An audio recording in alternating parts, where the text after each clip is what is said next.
Thank you for watching. That's more like it. Gang, gang, what it do, what it do, what it do, what it do. Welcome back to That's More Like It. I'm your host, your girl, Nayana Moore. And of course we have our we have our co-host, Mr. Deron Moore. And you gonna be acting a fool if I'm not holding you. And we got the baby host, Mr. Gio. The one y'all never see. Giovanni. You gonna be cutting up? Giovanni. This is what happens. Today we're gonna be talking about sex. And this is what happens when you have sex. He's smiling too. We get little babies like this. We get little babies like this. Hey, little sweet man. Oh man. Okay. All over his mama. You playing in my hair? Crazy work. You need a toy. All over his mama. You need a toy. This is what happens when you have sex. S-E-X. Mama secret. And daddy gon' go crazy when he find out. Okay. This is what happens when you have sex. And the one that makes it, you know what I'm saying, to the finish line first. Yeah. Because you can have sex and, you know, nothing happened. But he made it. He made it. Yay! We're grateful for your... Be thankful for being the fastest runner. Woo! Okay, no, for real. We really gonna talk about sex today. I want to be transparent, real, and unedited, like we say at our church, like with y'all, and talk about some things that a lot of time, you know, we don't talk about. The culture is always saying like, you know, YOLO and why wait? I gotta try it before I buy it and all this stuff. And if you follow me on Facebook, I did this whole live video about keeping the cookies in a cookie jar. And I've literally received testimony about how that saved somebody from a 5-year relationship that they were in. And all they did was cut the cookie off and they cut that whole relationship off. These are the kinds of testimonies that come from situations like that. Because I talked about in that Keep the Cookie in the Cookie Jar video, I talked about how prior to my husband, like I had made a pact to remain abstinent until, I didn't know until when, but I just didn't want to have sex no more. I felt like I started realizing that like sex just became, I feel like sex just kind of became like this thing I did to be close to people or because they wanted it. It was never like, oh yeah, I want to have sex. And then there was always, because I was saved, it was always this feeling afterward like, dang, that was stupid. That was so stupid. And I remember this time, it was like 2017, and I sat down and I literally counted, like I literally wrote on a piece of paper the people that I had sex with, and the number blew my mind. And it was like, you really, and then next to all those names, I put a star next to like everybody it was only one time with, and it was more than half of the list. And it was like, bro, and now y'all, Deron, I don't know if you remember this stuff, but we talked about this stuff when we was dating. Yep. And I was high as a kite. You know what? Just being honest, my whole life I was high as a kite. So a lot of stuff I don't even remember. So you don't remember that? I do remember some of it, not all of it. Okay. But yeah, we like, I literally took a star and I put it next to the names that were only one time. It was like, I literally been wasting the gift, because it's a gift that God gave me on people that I don't even see a future with. I'm never going to have a future with them. It's never going to be anything more than what it is. And it was like, what was the purpose? What was that? Like, what was the purpose? I literally was just wasting my life until I got to a point where it was like, I just did all of that. Nobody gonna want me now. And I'm gonna just be honest. And that's why I wanted you to be here. For the reason I wanted to have you on here is I wanted to get like a male's perspective on that whole thing. So like, I guess the first question would be like, what do you think of body count? Like, or yeah, the whole like, if a woman has like a large body count or a body count at all, I guess. 'Cause dudes used to say like, if it's over 3, she ain't for me, or a bunch of crap. Body count, body count, body count, body count. How do I feel about body count?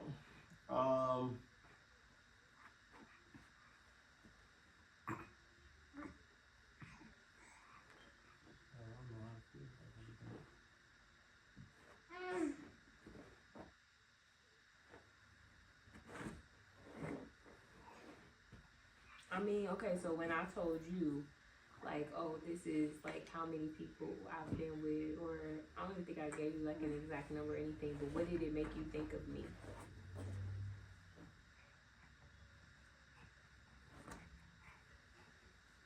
Okay, so like body count is like this big, it used to be like a big conversation. I don't see it as much no more, probably because I don't know, I don't have too many people like on my social platforms that talk about stuff like that.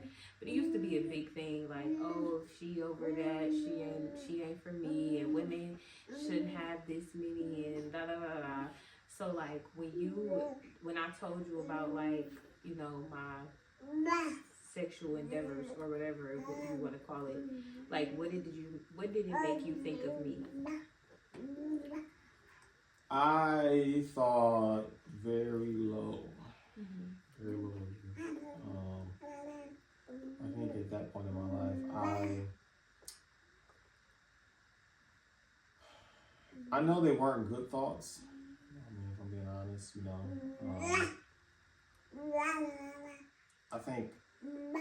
I think men don't want a woman with a high body count for the wrong reasons.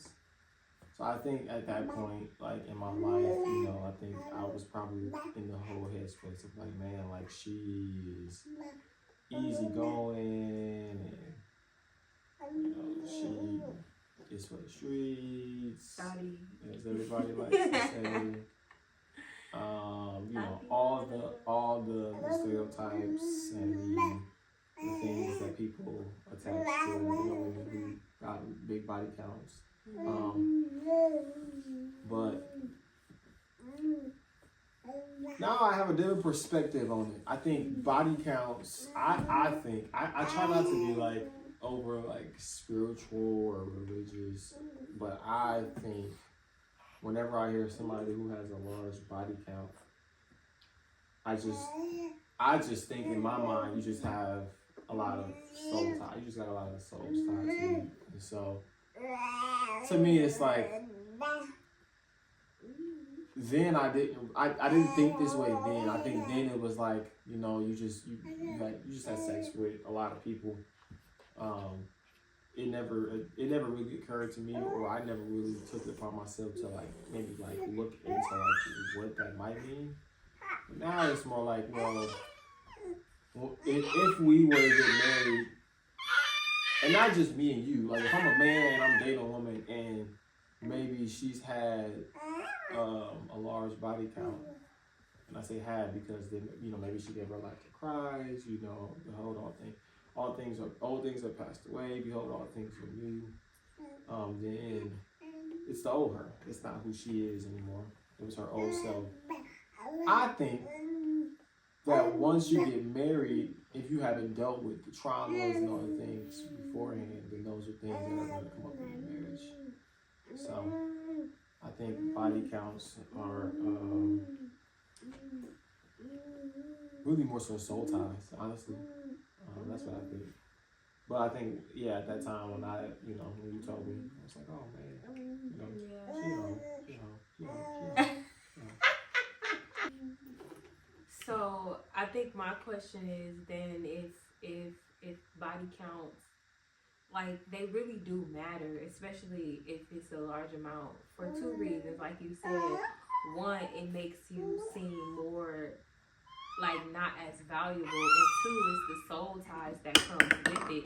You know, we love to sing that song. It was a song I used to listen to, and I loved it. I loved it real bad. It was a song called Soul Ties. I can't even remember how the song go. I used to listen to it like every day, bro. But it's a song called Soul Ties. If y'all know what I'm talking about, bro. If y'all listen to music for real.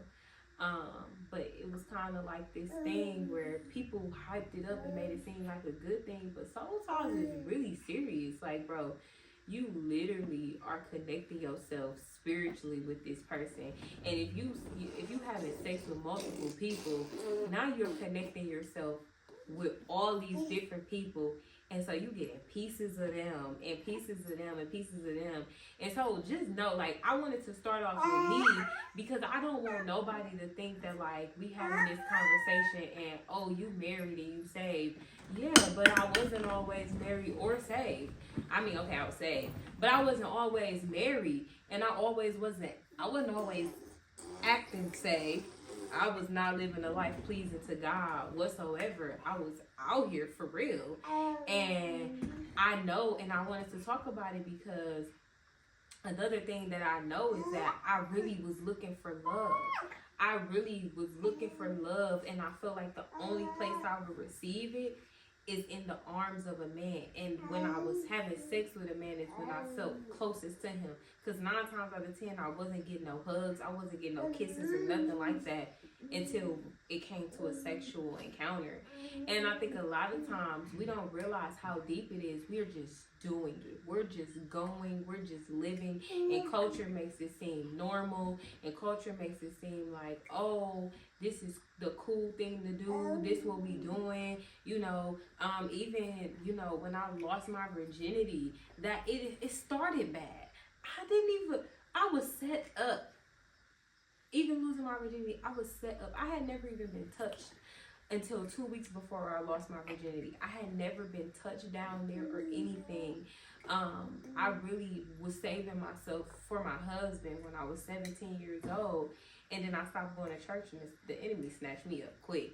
And, you know, culture had its way with me. And it was like, it seemed cool until I would really ponder and ask myself questions like, why am I doing this? A lot of the times, like, you see, like, saved people or people that are believers. That's really what I'm gonna say. People that are believers say, like, oh, I'm saving myself for marriage. Or people who not even believers are saying things nowadays like, you know, I just want to wait for the right person. And it's like, what you waiting for?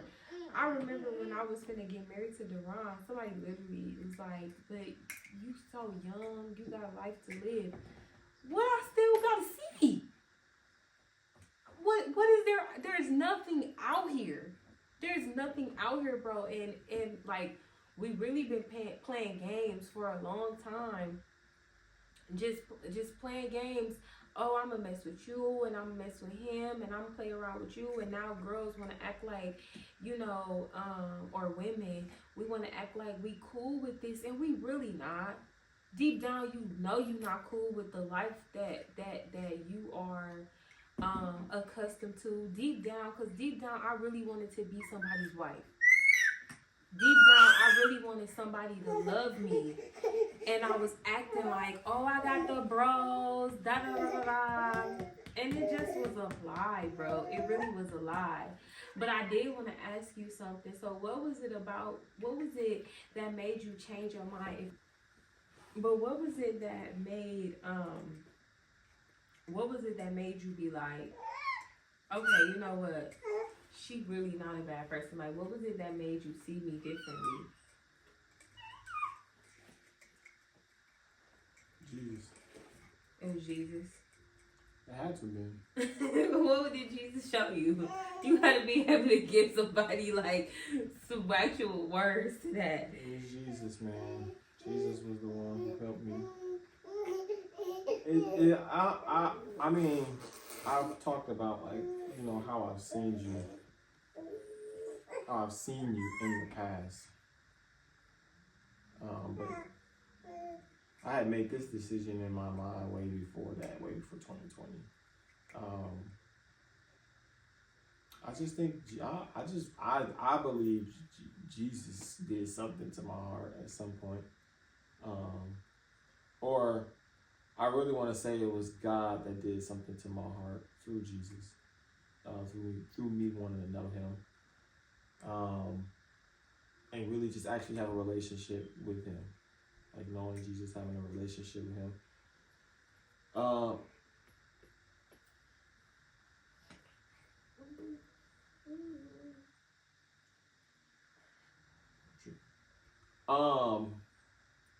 Yeah, and this was way before, like I think I was either still in college or hadn't gone to college yet. This is when I was like, she's actually like not a bad person. She just like lost. She just lost. She out here, looking for love.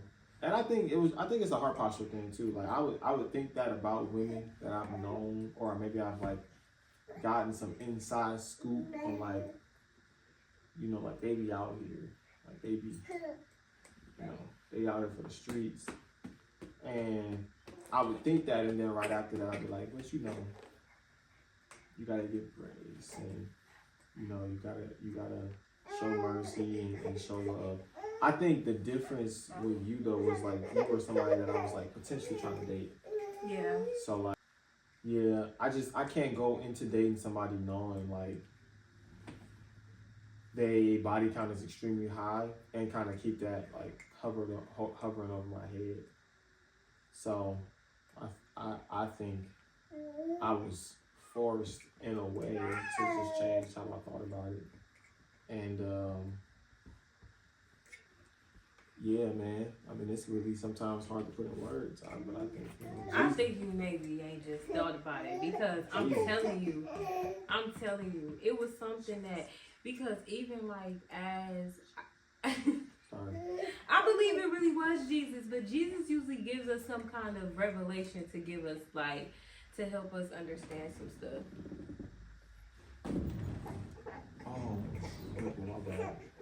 I was looking on the ground. I thought he flew up right there, but that's the sunlight. Duran. I think that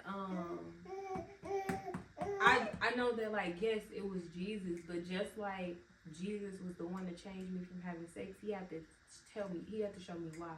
But then again, you got faith, so God ain't even gotta tell you why. He just gotta change your heart. Yeah, I mean that's just like, I don't know, it's just my heart. Like, whenever, like if somebody's like she's a hoe, I'm like, well, I mean, she's a person too. But it was understanding that you had. It had to be some kind of like you said it. You said it was the understanding that like I'm not just. It wasn't that I was a hoe. It was that I was looking for something. Yeah. I was searching for something. Like the woman at the well, she was thirsty.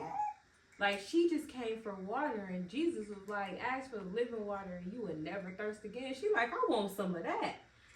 And he like, yeah, you had 5 husbands, and the one you living with now is not your husband. She was searching she really wanted Jesus. That's really what she wanted. She was thirsty. And we used to say that a lot. We used to say that like when I was out here, like, are you thirsty? It was like a saying, you thirsty. And whole time, like, when you really are thirsty. And even Jesus said it. But what you thirsting for is really him. I think at some point while I was dating, I almost sort of kind of, in a way, to a degree, picked up the savior complex. Like I was trying to save the person I was with, as if I didn't need saving too. And I think, in almost picking that up, I adopted, this is something that I guess I'm starting to think about right now. I almost adopted like the whole, like when you have the savior's complex, you almost take the person in with whatever flaws they come with, and you just kind of disregard the flaws in a way. I do think that's part of sort of kind of where that kind of comes from is really somebody I was dating. I thought, I was gonna be able to fix him, which is crazy, and I couldn't. And so I think in a way, a piece of like those characteristic traits in that really, I really do think the Savior's complex is really more so like an ideology, if you will. Like it's not real. You only have one Savior, but it's not a real thing. I took that piece and kind of applied it to every relationship that I was in. Every relationship. I've been in some twisted. I've been in some sick relationships. Like sick in a way to where it was like how we got together was kind of crazy, or like how we broke up was kind of crazy. Like the in between is kind of crazy. And so I think that like, I've always had this heart posture of like, that's why like I remember telling you like I would date people and like I didn't necessarily want to continue dating them. So I never broke it off. I never ended it. I just thought maybe like at some point it would just get, it would just go a different way. And like sometimes, most of the time, all the time, it never did. Sometimes actually. Other times it was like I really want this to work out, and it just didn't work out, which I'm grateful for. Well, since you say that, I got a question. No, I'm sorry. Let me let you finish no your thought. disrespect or to any of the people who I dated, but it never worked out. And so, but I think I used a piece of that in all of those relationships. It was just like they came with things, I came with things, and it was just like I disregarded it. I tried to look at the value that they actually held versus like the whole idea and fact that their body count was crazy, and two, it's just I think the perspective that I had was it was really skewed because I was in the world too. Mm-hmm. I was out here having sex too. So, now that I think about it, I feel like that was really part of it. It was like, I really thought I could really save, mm-hmm. or not save them, but like help them in ways that it's not like my job to help. Yeah. Like now that I'm a believer and I have a relationship and I walk and I talk with, the man upstairs, I'm realizing a lot of these things, like it's not my job. Mm-hmm. Like I physically don't have the power to help you in areas that you need help with. I mm-hmm. can't. You have to rely on the source. Mm-hmm. You have to rely on the way. Yeah. The truth. And the life. So I got a question because you say that made me think about something. So would you say that when we were dating, that when we first started dating, do you think that you had the Savior's complex then? When we first started dating, mm-hmm. back in 2020? Mm-hmm.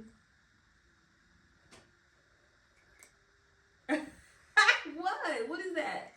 No. Oh, no. I do not. No. No, I do not. And this is why I say that, right? This is, we 2 years into our marriage, about to be 3.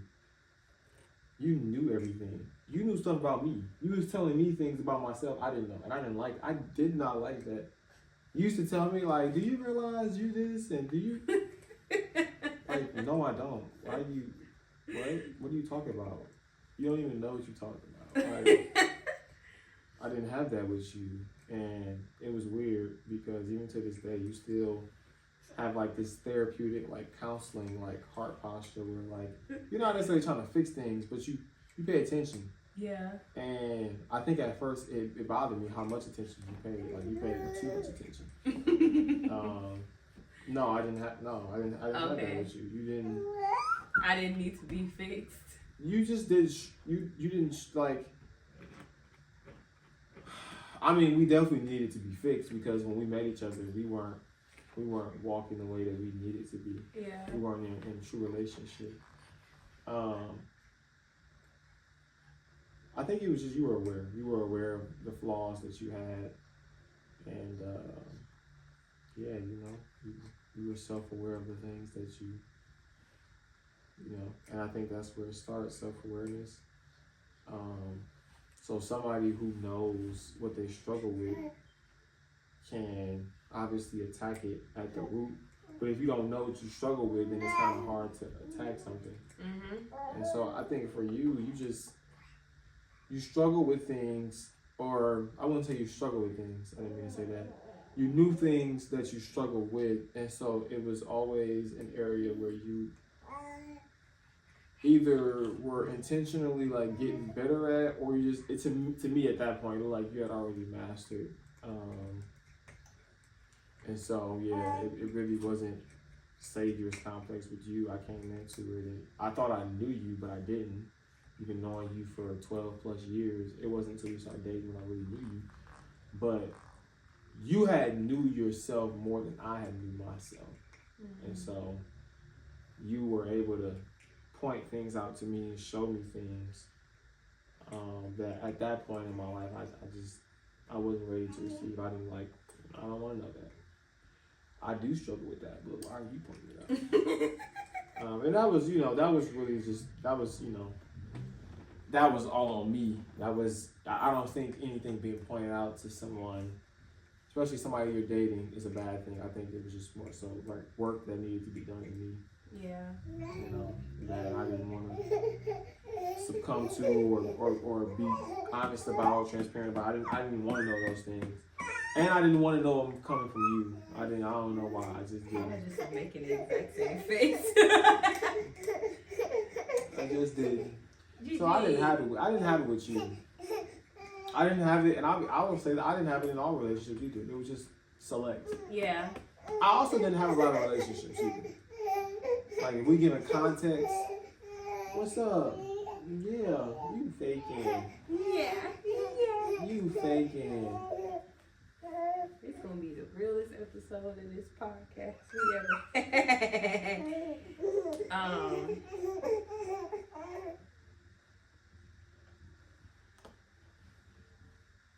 I think my question to you would be, is this something that you gonna keep on the episode? What? The scene right? Yeah.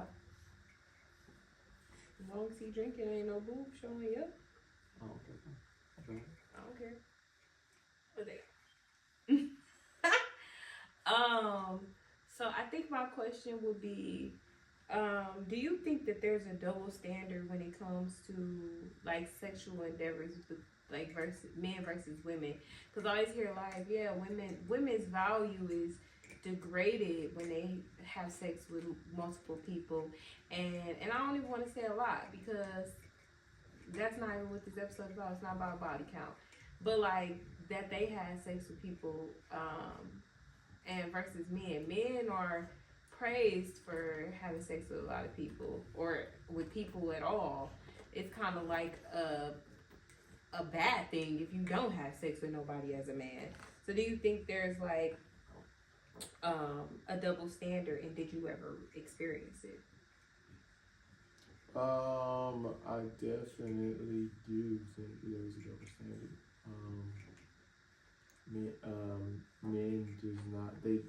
Men do not receive as much criticism as women does when it comes to it. Did I experience the double standard in my life? I can't say that I have, honestly. Yeah, like because you was like a relationship guy and you didn't have no whole bunch of women that you slept with. Like, did people ever like try to like say anything to you about it or try to get you to sleep with more, or, that kind of thing? No, I think if anything, the friends that I had, there were times where we would, go out and we like, yeah, we trying to sleep with women. Like, we being honest, we trying to sleep with women tonight. You know what I'm saying? We trying to have a good time. We gonna go to where we know the scene be cracking at, and we just gonna be ourselves. Like, we ain't like out here hunting. But if somebody on that, I'm on that too. If somebody on that, I'm on that too. Just being honest. So I think when men get around other men who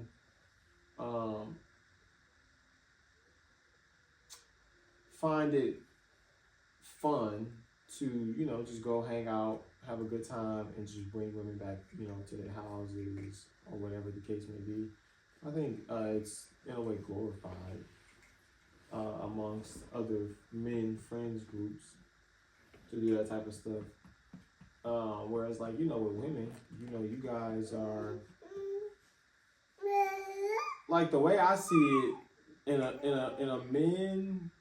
a men's circle, the men are probably more than likely like encouraging and rooting the man on, like, man, you better go get that. Whereas I think, and this is what I think, because I was a sheltered man. I was really, my mom sheltered us, so I didn't really experience a lot of the things that a lot of people experience. It wasn't really until I got into my adult life where I started to kind of sort of experience.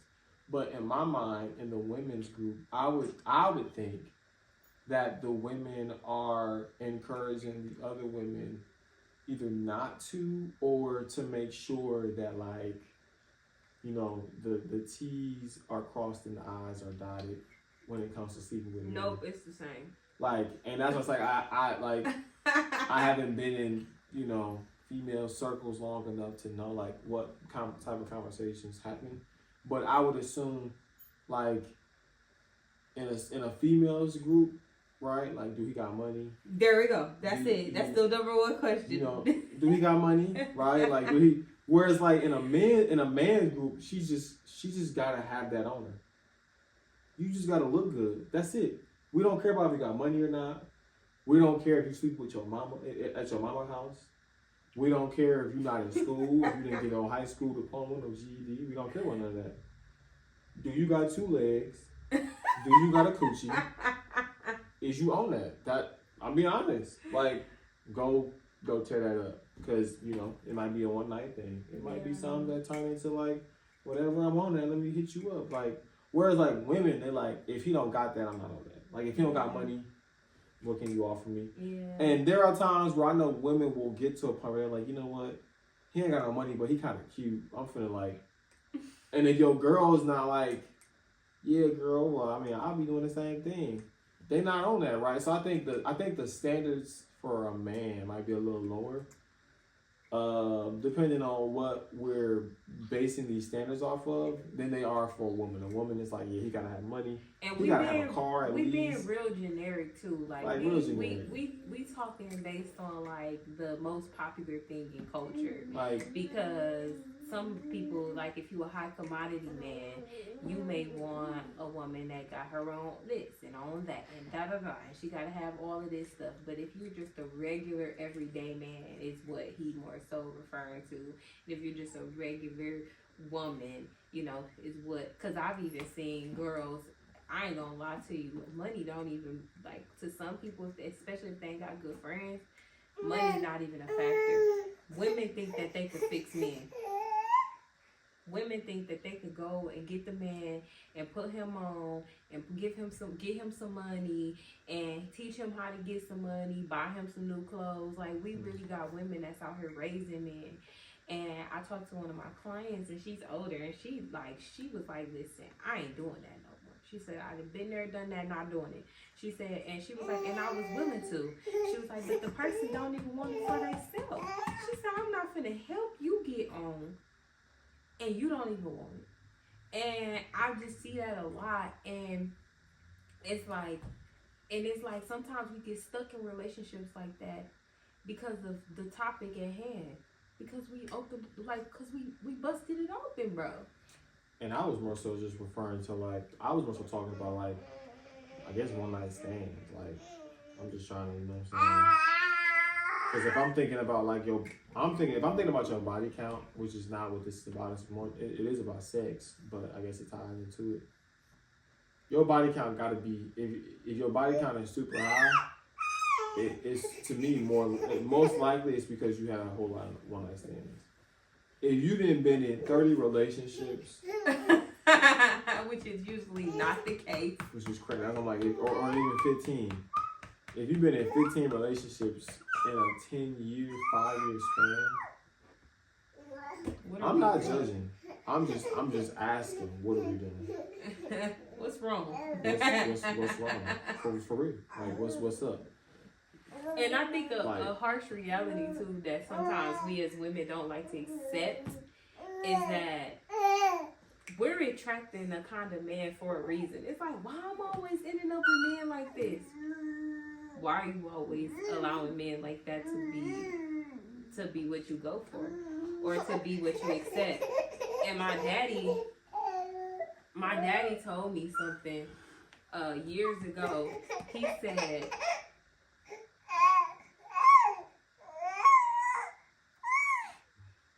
I don't know what's happening.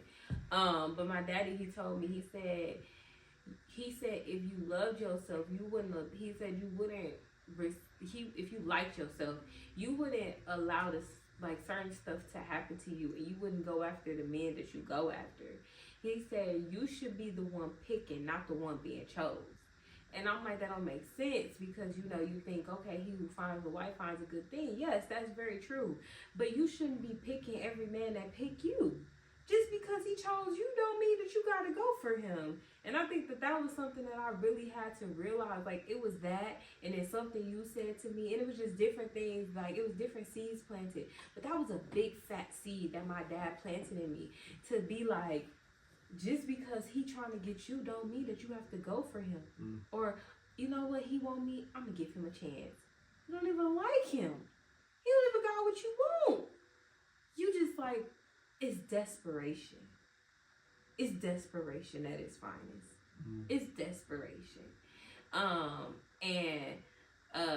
think sometimes, like, and I hate that, like, we talking about it like this, because I don't want nobody to feel judged. Because the thing is, because we Christian, most people will be like, oh, y'all, I promise you I ain't judge you. I'm giving y'all my testimony so that you know you're nowhere near judged. I was you. I literally was you. And I learned so much through those experiences. And when I finally like opened up my mind, because it wasn't when I started walking with Christ that I opened my mind.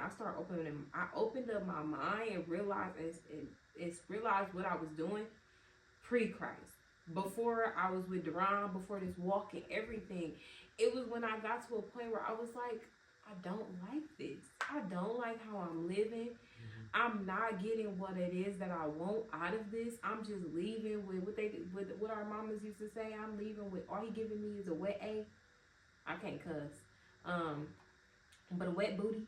I'm just leaving with a wet booty. I'm not getting nothing out of this. What am I doing this for? I'm worth so much more than this. And I know that, like, it's not that, and I want people to hear it like this. It's not that having sex with multiple people or whatever is devaluing you, but at the same time, you begin to devalue yourself, and now you don't have any self-worth.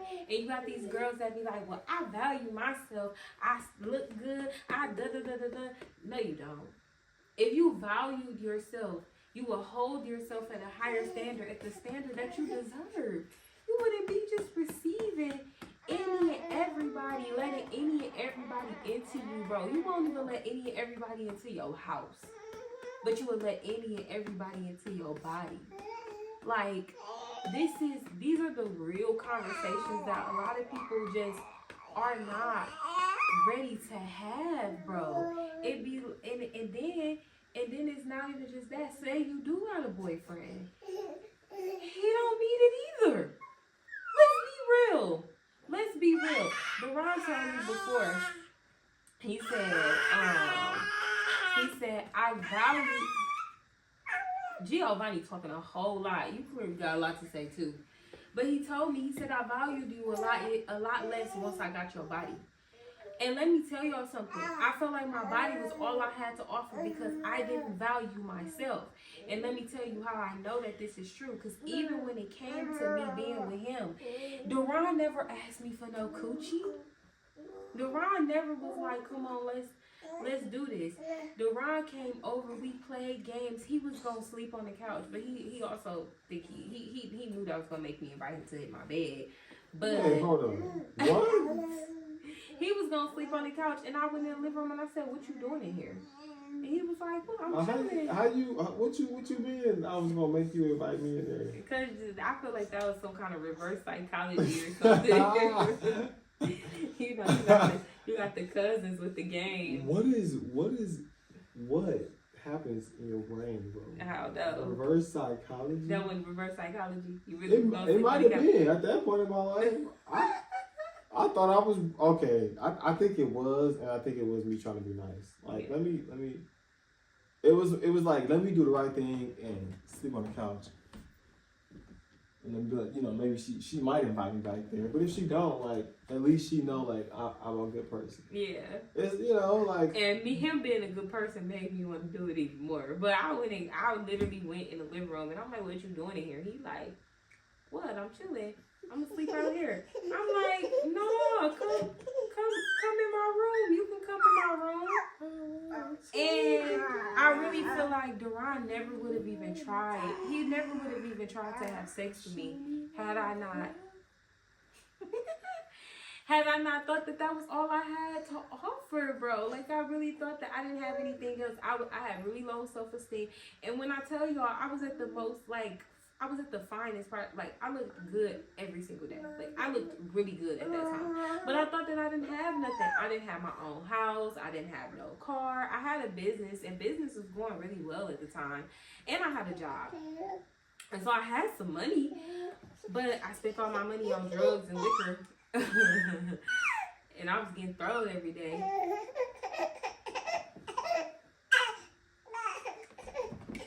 You sleepy. So he got the Lego in his hand. No have sex. No. I mean, technically, if you lay in the foundation, you only supposed to have sex in the confines of your marriage, according to God. Yeah. And so. And that's what I wanted to talk about too. But okay. So let me just finish that point. So like, I didn't hold any value in myself. And the thing is, you can have things. You can have a degree. You can have the house, the car, and everything, and still not find value in yourself. Because value is not found in things. Value is found in who you are. Value is found in who you are. Once I got to the fact where I was like, I like me. And all my flaws that I come with, I like me. I'm a good person. And I ain't the best person. I got my flaws. But I like who I am. Because God created me like this. I'm a creative. I like to talk. I started realizing good things about me. Those are the things that gave me value, not the things that I did, not the accomplishments that I succeeded in or anything. It was in the fact that, like, it was just who Nayana was. Or at the time, Nani. And once I learned, like, my value, it was less hard for me to, like, open up my legs. Because I'm like, I'm more valuable than this. You don't even deserve this, Buki. No, you can't. No. Can you come over? No, you can't come over. Can you spend the night? No, you can't spend the night. If I want you to. If I want you to, yeah. If I want you to, that's it. But it was after, I really feel like I started to find value in myself after you told me what you told me. When you said, I don't know why you have to date more people, multiple people at one time. Why can't you just date one? That was when I was like, And he was like, I don't like that you allow people to treat you like this. Because the thing is, we know what a good man is. I knew you was a good man. And let me tell y'all something else that I just know. You mess. We mess. I ain't gonna say we, because I'm not there anymore. But I used to mess with certain dudes that were no good for me because I didn't think I was any good. I didn't think I deserved anything better. And to have a good dude tell me this is why I don't like you, I really heeded to those words. They hurt me. They really did hurt me. But I knew Duran was a good dude. I knew he was. And he didn't like me. Why? And he finally was able to tell me why. And it woke me up. It really did. It truly did. And so so, like, a lot of times we hear, God wants us to have sex in marriage, and why don't God want us to have sex outside of marriage? Bro, it's because you literally start to devalue who He created you to be when you continuously open up your legs to people. Like, that's just the realness of it. And it's a conversation that we gotta have, bro. It's a conversation we gotta have. It is. It's the truth. It's the truth. We don't always want to talk about the truth. The truth does not feel good. The truth don't always sound good. But this gonna help somebody. And some people ain't gonna agree with me. And I'm not gonna care. I'm not gonna care. Like, I'm just being honest. Because I would rather you be mad at me and know the truth than you love me and I'm telling you lies. Mm. I'm not gonna feed you lies. I'm just not. And so, like, the other reasons that I did talk about on my live that I had made, he's sweet. No. The other reasons I did talk about on my live that I had made is because abortions. Now we got Roe versus Wade and all that stuff. And I understand, I completely understand abortions because of rape and incest and all of that stuff. I'm not insensitive to the topic or anything like that. But we real life out here sleeping with people that we could have just avoided sleeping with.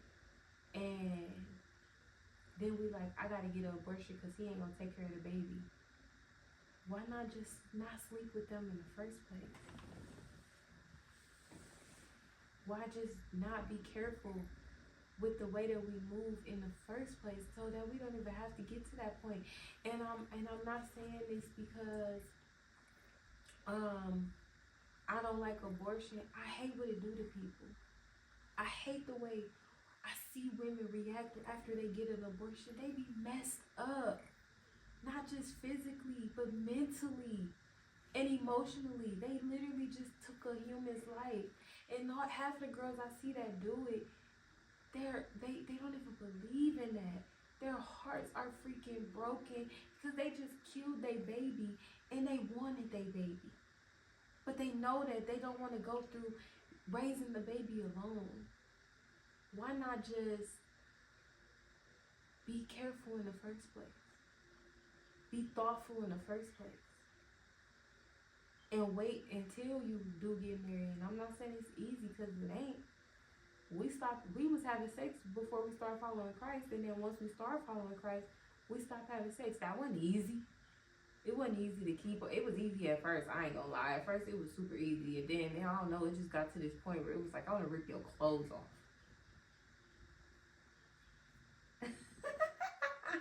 It just got to this point where it's like, I really want to rip your clothes off. It wasn't easy, though. It was very hard. And I didn't know. I mean, I knew we was going to get engaged, but before we even got engaged, that was like a 7-month period. I didn't know if we was going to get engaged. I didn't know when the heck we was going to have sex again. I wanted to masturbate and all kind of stuff. But I didn't. This is sleep. He's snoring. That's why he's doing all the talking. And yeah, it was just like, it was that. And, I'll let you speak to that because it's not just for women. I only can speak from the women's point of view because I'm a woman. But you can speak from the man. What would you tell a man? Because, the man be like, I got to get it. I'm a man. I got to get mine and all that extra stuff. I'm sorry. I think that's my man voice. Oh, and I need you, if you can, and also speak to the men that, like, be out here leaving, like women getting abortions, and, like, you just cool with that. Well, yeah, one thing I will say is, like,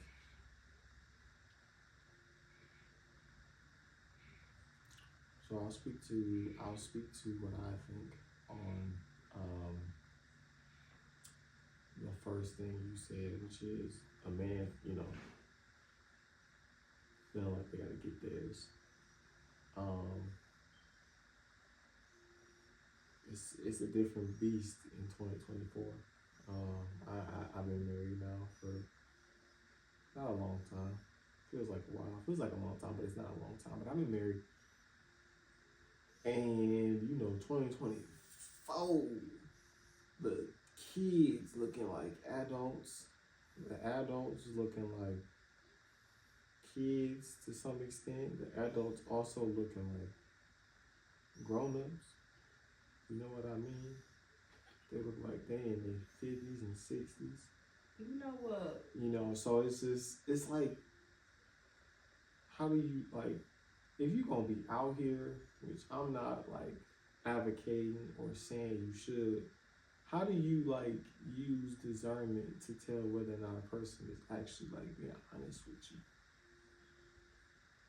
Like you out here. Oh, like age wise. You talking to a girl and like she like she 25. Maturity. She really 17. Maturity. And you like 25. Maturity. You could tell, bro. I don't care what nobody say. A 17-year-old has a 17-year-old mind. She's gonna act 17. But like, what if you don't know what a 17-year-old acts like? Remember what girls acted like when you were 17. You gon' know she's not gonna act like a grown up. She's not gonna act 25. A 17-year-old is not gonna act 25. See, this is a great conversation, bro. She's because going to be childish. How do kids act with you? You work with 17-year-olds. I do, but sometimes the 17-year-olds be acting like adults. What's funny to me is some of the 25-year-olds be acting like they 17. Oops. I can speak to myself. I'm very humoristic. If that's not a word, I just made it up. I do not care. I have a great sense of humor. I love to laugh.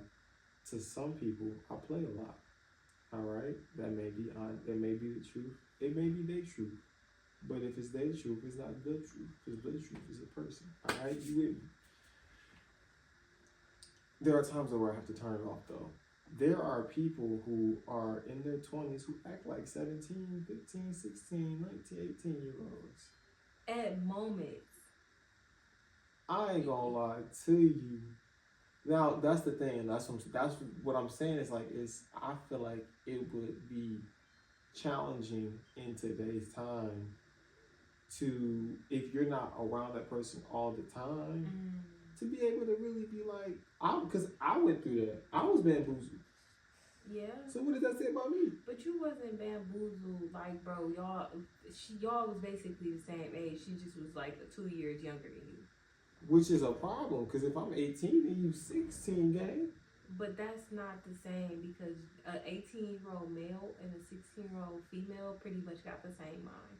Women mature faster than men. But this is what I mean when I say like maturity. So you play a lot, right? You act 17 when you play, but you do business like a 29-year-old man.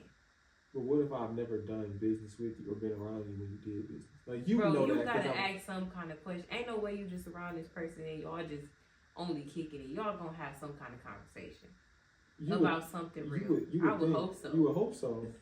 But if y'all just busting them legs open, y'all ain't talking about nothing. I'm saying like in today's time. If you're going based off looks. If I'm going based off looks, and if I'm on social media, if I inbox you, I've never met you in person. I'm just going based off of what I see, and we chatting it up, and and maybe I try to attempt to have like real convo with you, and the real convo I'm having with you is good morning, how your day going? But in the midst of all that, I'm still cracking jokes.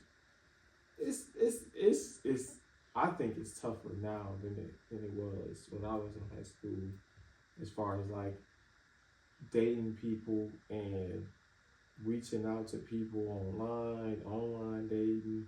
I don't know. I feel like maybe just because I'm a woman, I can just look at a little girl and tell she's a little girl. That may be it. I mean, some guys are naive and gullible. Other guys know it but just don't want to believe it. And just, now the only time I've confused it is like when I see grown women that look like little girls. I definitely be walking up to people like, you trying to come to the teens church? And they be like, I'm grown. I'm like, oh, what period you look good, girl? That's the only time I confuse it too. I never really confuse a little girl with a grown woman. Like there's like, but like I got little sisters too. So right, so like you have perspective and experience that is you could say it's credible. I mean, and you're a woman too. I work with high schoolers, like she said, and some of them, you can look at them and tell, even in their 20s, they're going to look the exact same. Nothing's going to change. Their height, doubt it. Because once, as a female, once you turn like 17, you're done growing. So if that's how tall you are at 17, you're not growing anymore. It's like, so if and I've literally seen like some of these kids, these teens. I've seen their parents identical. Look the exact. They like the parents and the child look the same, and the parent looks like they could be still in high school, but they're not. They're a grown adult. So it's like I think it's a little nerve wracking, just because it's not the same time. Like kids out here looking like they grown, and the grown ups looking like or acting like they were kids. So I think it's a scary. I think it's scary if you don't have discernment. If you don't, if you could be told like, man, I'm 22, 23, and you grow with that, and maybe they really like 18, 17, 19, which isn't if you 19 and you claim you're 23, that's not really that much of an age gap. But there's a lot to learn in those 4 or 5, 3 years that you claim and you've reached, right? And it's just a matter of like, why are you lying about your age? Yeah. But I say all that to say, like, one, it's scary out here dating, so like that should be more of a reason for you to want to be focusing on yourself, really tapping into having a relationship with really just knowing Jesus. I think that if you really know Jesus and you really get to know him, I think that when it comes to you dating, I almost feel like women are gonna flock to you. Like if you really walked around like how Jesus did, they're gonna come, bro. Because even though he was healing and stuff, and even though that was part of the reason why people, it's like crowds was like, you know what I'm saying, they was coming to him, they was gathering around him. I think if you really walked like Jesus and you attempted to talk like Jesus and you had a real relationship with him, I think, the women are gonna come. The women are gonna come, and you then will have to make a decision on, well, which one is gonna be my wife. Only one obviously can be your wife. But I think that, yeah, man, you just need to focus on having a relationship with Christ if you don't already accept him. Believe in your heart. That's Romans, is it 9 and 10? It's either 9 or 10 and 10 and 10. Either Romans 9 and 10 or Romans 10 and 9. Tells you to confess out your mouth and believe in your heart. Confess out of your mouth that he rose from the dead, and believe in your heart that he died. And you'll be saved, man. Just start in there and actually growing in your walk. I think that that's the best way to go about having a healthy relationship and getting to the point where you start talking about marriage and then getting married, so that way you can then just go crazy and just lay it on her. And there's this lie, bro, that like, oh, but if I wait, sex is gonna be like this, blah blah blah. Like there was, like, transparently, there was like a little period of time where it was like a little awkward. It was a little awkward sexually, but I ain't gonna lie, I'm married. Sex be cracking. There's no more shame. There's no more guilt. There's no more like feeling like I'm being used and abused, because we belong to each other. I don't gotta worry about STDs and STIs and bacteria infections and yeast I don't have to worry about that stuff, because he belonged to me and I belong to him. Now if he was a cheater, so that would be a whole different story, but he not. So I don't have to worry about those things. I have not had a bacteria or a yeast infection since I've been with my husband.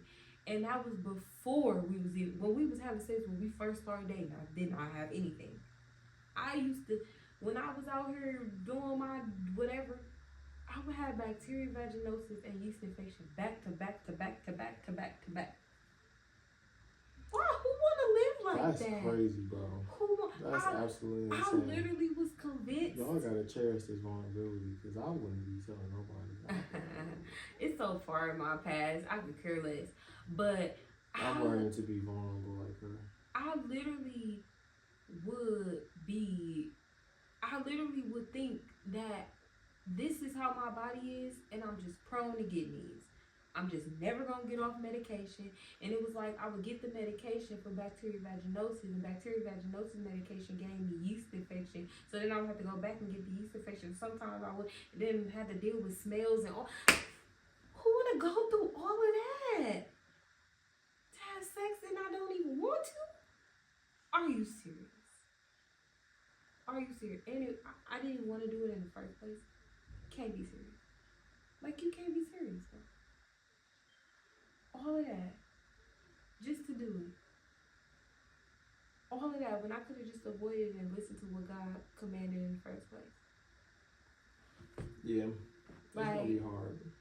Like, bro, what? It's gonna be hard, but it's necessary. Because then you bring all that into your marriage. Now, I'm a man of faith, so I believe that, you can bring whatever you want to bring into the marriage, and God could just be like, yeah, let's go. Yeah, and the thing is, too, and I want people to know this, too, now, prior to marrying Duran, I'm a very deep spiritual person. And so, I was watching this lady one day, and she was literally, like, doing prayers for coming out of, like, soul ties. I renounced and denounced every person I had ever had sexual encounters with and all of this different stuff because I did not want to go into marriage attached to no souls or no spiritual husbands or nothing. Nobody belongs to me. I don't belong to anybody but Jesus and now my husband, and that's it. That's it. Praise God for the women in my life who made me wait. Is there anybody else like that made you wait? No. I can think of one. Actually, it was only one person. I said woman. It was one person, and she was actually a believer. And she was like, "Yeah, we're gonna wait till we get married." And I can stand here like in my head, like, "Dang, I don't gotta renounce having sexual relationships with that person because we never had sexual relations." Yeah. Praise God for her. Mm-hmm. Praise God for her. All the other ones though, I had to rebuke them. No, but you got to though, yeah, because soul ties is a real deep thing, and because I don't know if y'all know this, I'm a deep. I told y'all I'm deep. When you used to get married back in the day, it wasn't just no piece of paper. Once you had sex with that person, y'all are now in covenant. And the person was supposed to be a virgin, and they was gonna make sure it was bloody and all of this stuff. So once you broke into the inside of a woman, that made them your spouse. That made them your spouse. So every single time that we was out here having sex, you got all these spouses. Crazy. I had all them husbands. Crazy. Sickening. Crazy. I could have just kept my legs closed. And then the soul is what Jesus comes to save your soul.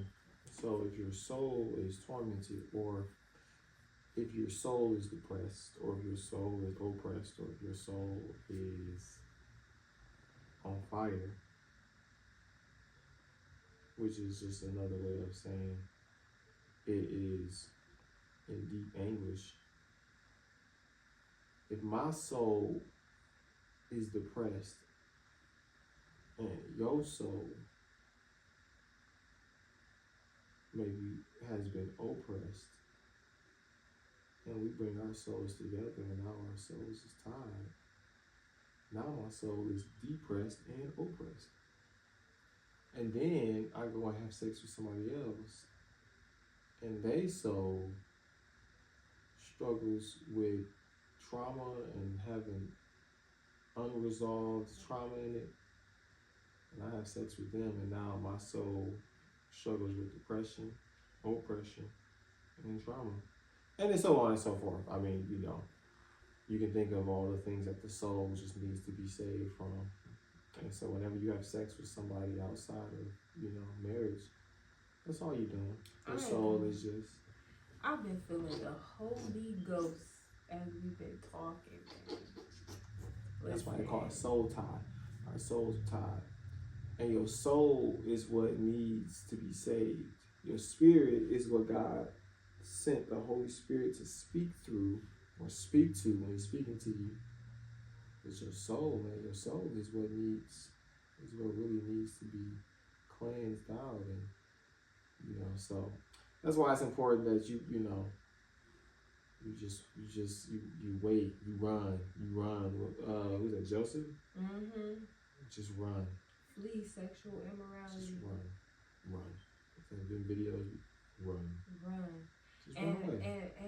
I wish my You gonna look friend... crazy too. You gonna imagine like about to bust. I'm talking about you about to bust it down. You got her in the bed and you just come to your senses. Get up like a robot. Put all your clothes back on. Quick though. Do it everything quick.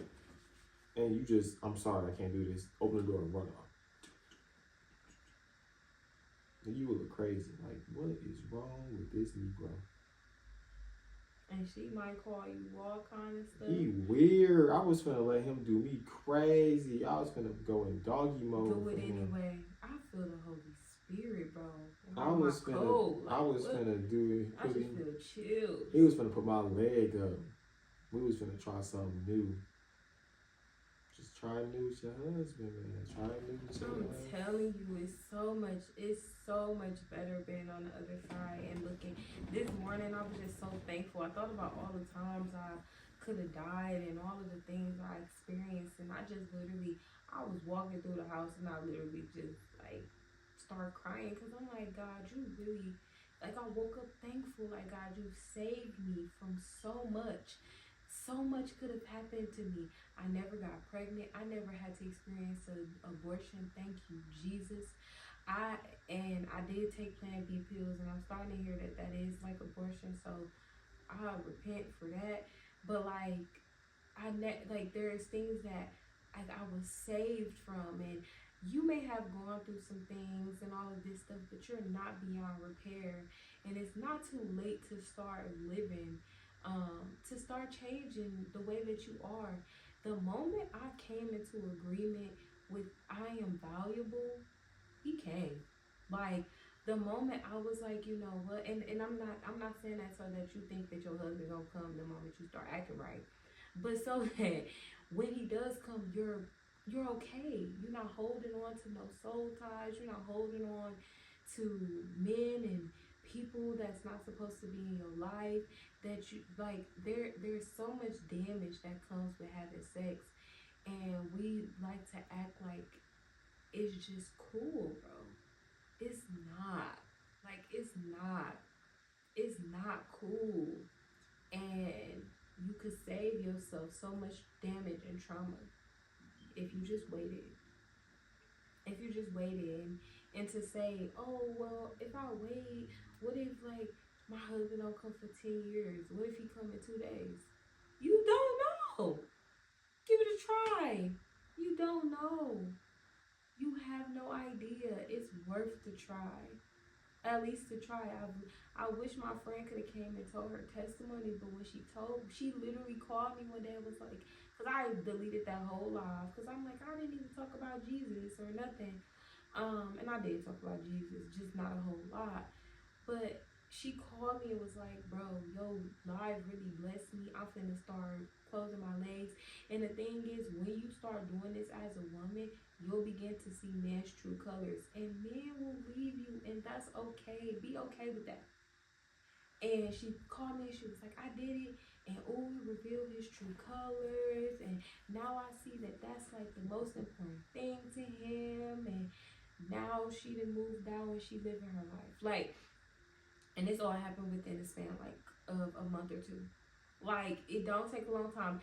People literally, the moment you start saying I'm not having sex, be ready for the men that's in your life to just leave. And be okay with that. Be okay with it. Because they're not worth it. It's going to show, especially if you desire to be married, stop wasting your time with these Negroes, bro. Can I say that? I don't know. It's your podcast. You You know know, how. YouTube be doing stuff. I watch a lot of podcasters. They say the same thing, and they say to pastors. What they be saying, Negro? Oh. And yeah, like, bro, stop playing with them. They don't need to play. And fellas, stop playing with these girls. You worth it too. You have value as well. Like, it's not worth your manhood and the things that you gonna have to lead your wife through and the trauma you may experience from women that you having sex with.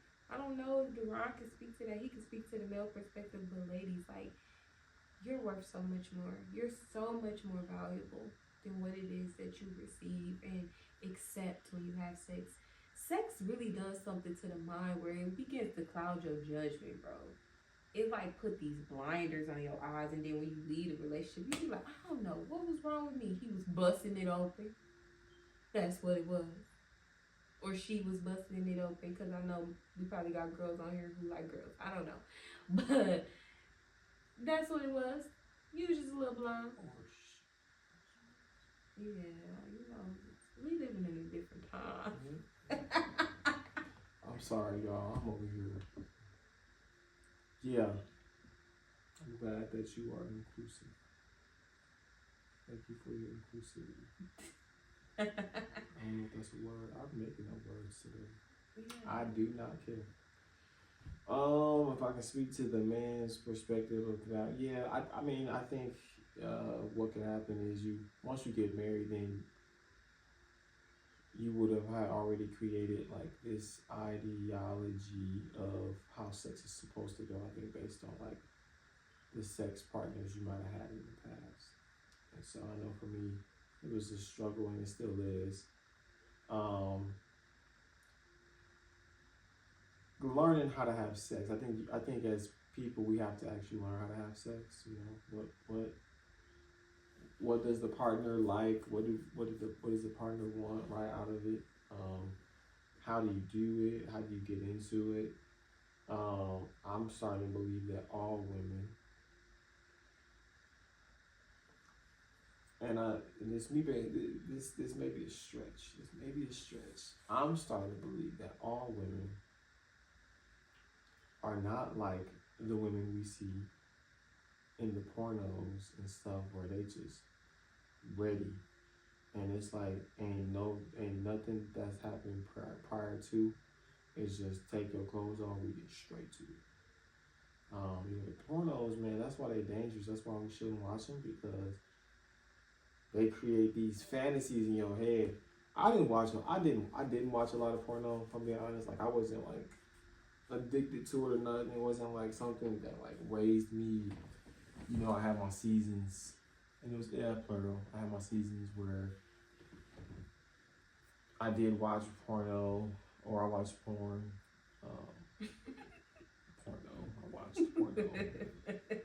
I watched porn, and some of those created like a false narrative in my mind. Man, it gave me these fantasies that they're not realistic, unless, of course, when you're married, you're explaining to your wife, like, hey, like, this is a fantasy that I want to do. I think in some marriages, the wives are like, yeah, let's do that. In other marriages, they're like, no, that's not who I am. You're going to get who I am, and that's it. But I think they created a false narrative that, in my mind, was like, man, like, you should be just ready at all times. And, like, I shouldn't really have to do much, especially when you have kids. Because at any given moment, your kid could wake up, or they could walk in, or whatever the case. So it's like, let's just get straight to it. Let's get this over with. But at the same time, let's take our time so I can really feel. And we get into the, we get into it. And that wasn't the case.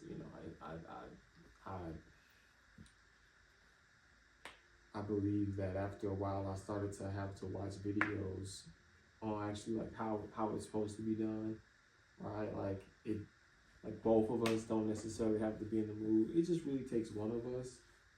But you gotta also be like gentle, and you gotta be kind, and you gotta be patient when it comes to get into that space of like, yeah, we about to.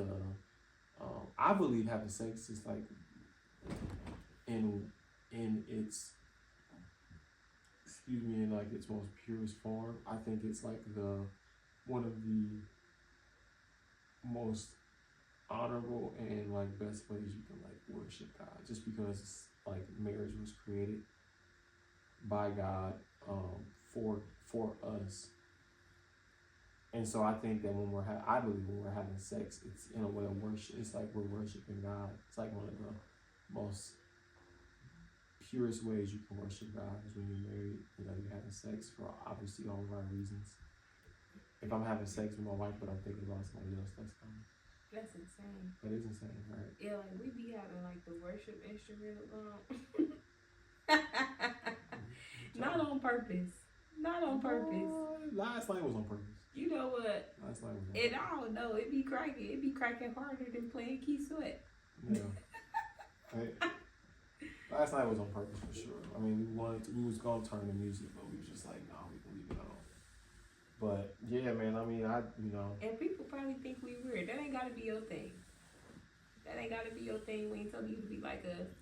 We just telling you what works for us. It might work for you. But I believe that all women are not like that. I believe all women want to be rubbed throughout the day, hugged, kissed on, so that way when that time comes, right, they're ready to get into it. Just because that was a narrative that I had, that they just ready at all times. Or even like if you go to the next level, it's like you ain't even really gotta do much.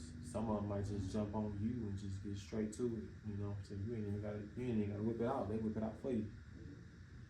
Do all the work themselves, right? Like I used to have these fantasies in my mind, like, bro, I'm gonna come in and she just gonna be naked already, bro. And then we just have a little combo, and then she just goes straight to getting on her knees, and then we just I don't gotta do nothing. I don't know. I guess I ain't have to let it go. That's still a little fantasy of mine. I just come in one day and she just be like, hey, you know, woo.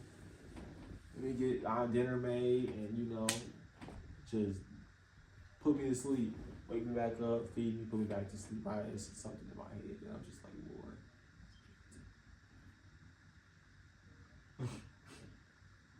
Lord. What? I ain't saying that. I thought she was gonna say something. But yeah, man, I think waiting for sure is a good thing. What was that? But this is why we wait. Wow. What you just said. Oh, my bad. This is why the wait. This video is why the wait. Why the wait? Yeah, man. It's necessary, man. It's necessary as a man. You know, you're gonna be leading the wife. You don't want to bring a lot of the stuff to the marriage, and having all the sex partners is very traumatic, and it does a work on you. It does. And so, you know, I mean, I can speak for myself. Yeah, it was hard. I was out here when I was in college, man. I was having sex almost every other day. Now, granted, I was in a relationship, but that still doesn't negate the fact that I was out here in the world and seeing having sex, right? I just said that to say, like, I wasn't out here, like, going to the bars, you know what I'm saying? Not that I'm trying to, like, make one greater than the other. They're both equal. I just thought that I was more civilized in my sin because I was in a relationship, you know, and I was just committed to one person. But I realized way later on, even being raised and brought up the way that I had been brought up, right, in church and all this stuff, like, man, I really was out here, like, I really, you know, did my own thing and went my own way. And I think the trick in that too was, like, I was dating somebody who wasn't a believer. And if they was a believer, shoot, they fooled me. You know what? I don't know. I mean, I thought they was pretty.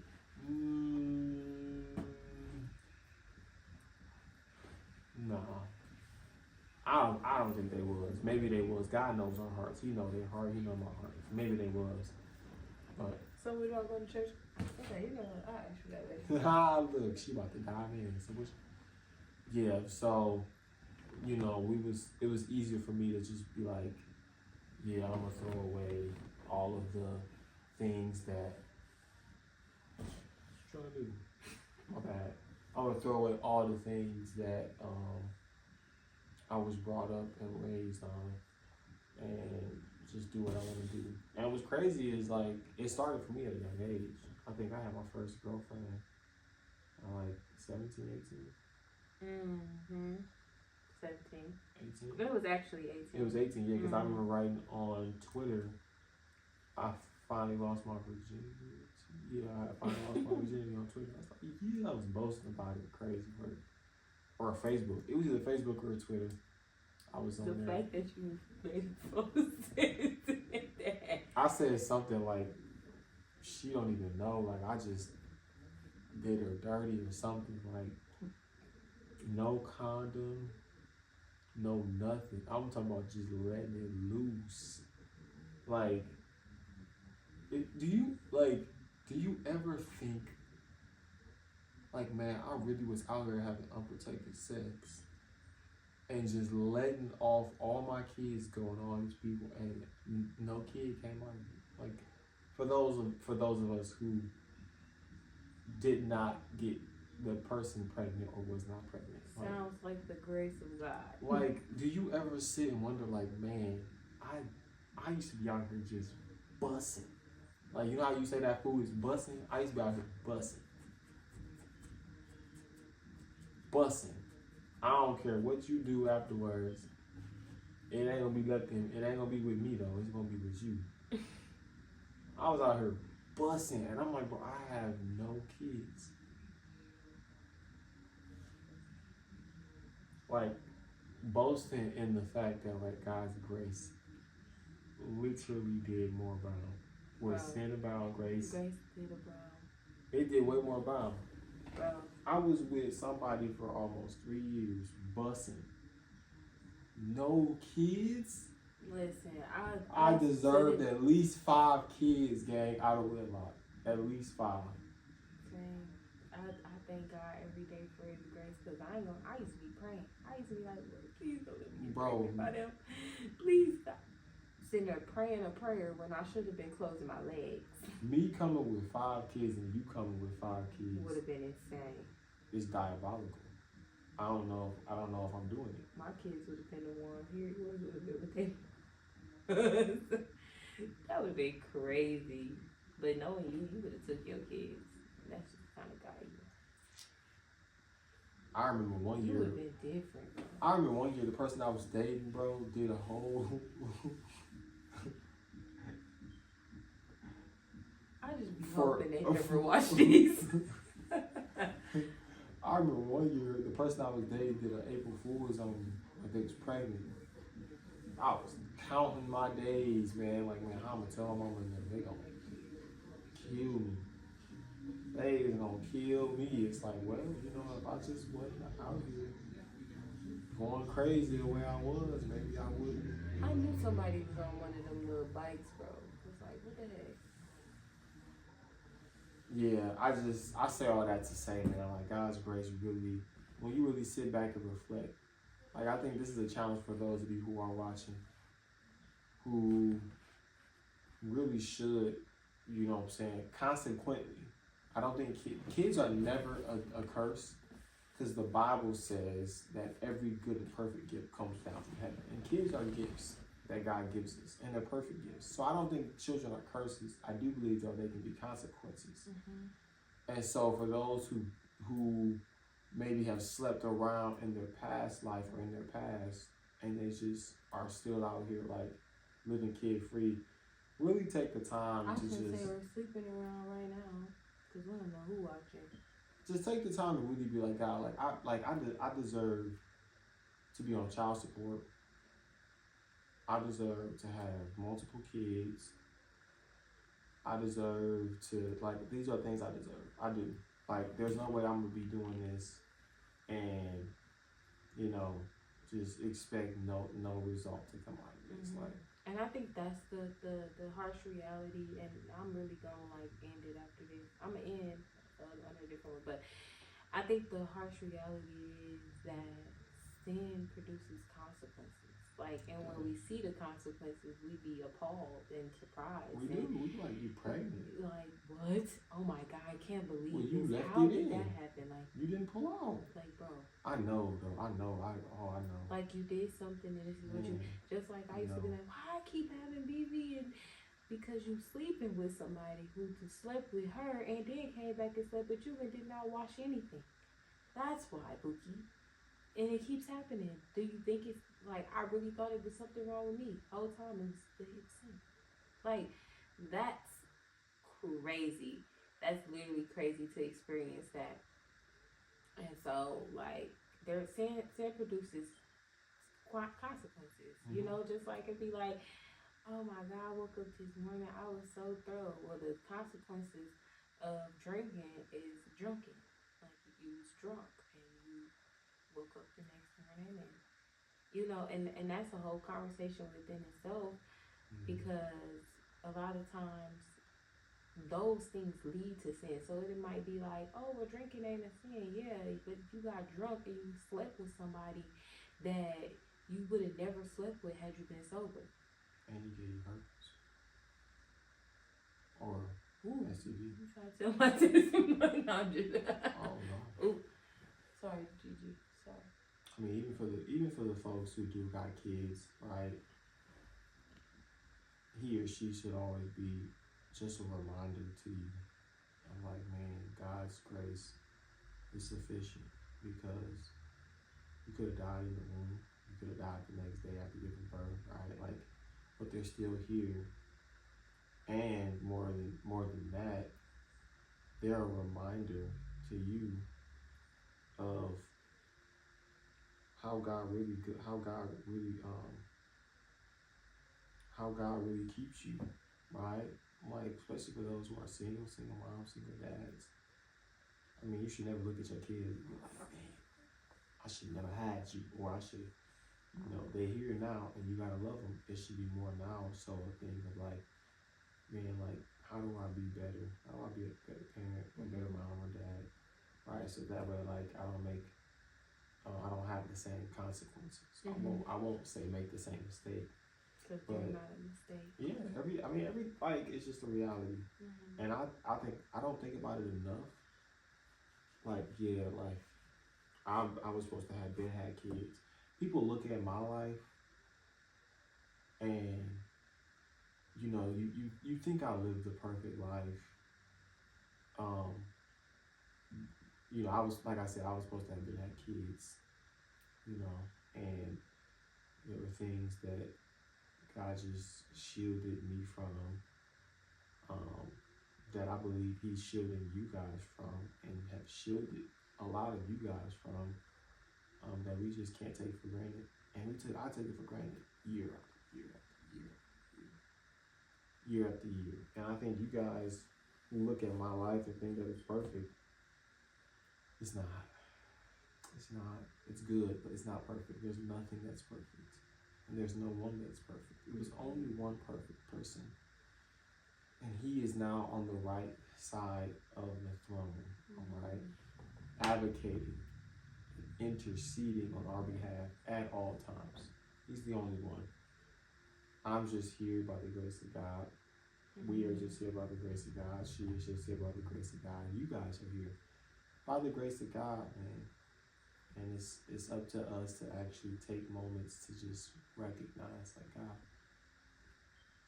your grace comes. I deserve this. I do. Yeah. I deserve everything, but you didn't let it happen. You didn't let it happen. And so, I mean, there's a lot that could be talked about as far as when it comes to sex, but I think, yeah, man, keep yourself.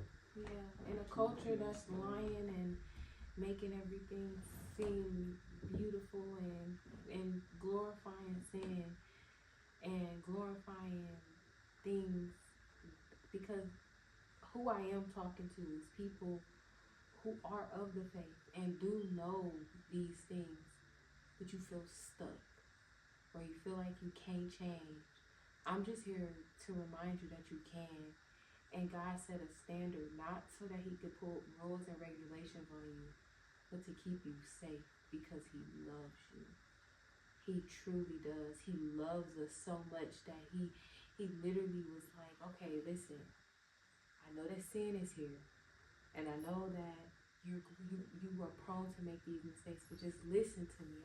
I've left my spirit for you to live inside of you, to be able to keep you from doing certain things. If you listen to me, you'll find life, because it says live by the spirit, and you won't gratify the lust of the flesh, because the spirit gives birth to life, the sin gives birth to death and destruction. And I hate to end it like that, but that's just the truth. And like yeah, and God is really calling us to live different lifestyles, not because he wants to enforce rules on you, but because he loves us that much. And so I pray that y'all enjoyed this episode. I pray that this wasn't too heavy, but truth has to be spoken, even if it hurts. And I pray that you be blessed by it, that it causes you to change and turn away from whatever it is that you're living in. And I love y'all, and I truly, truly thank you for watching this episode of That's More Like It. Peace. Oh, don't forget to like, share, subscribe, and all that good stuff. Somebody's at the fight. Okay, peace out. Thank you for watching That's More Like It.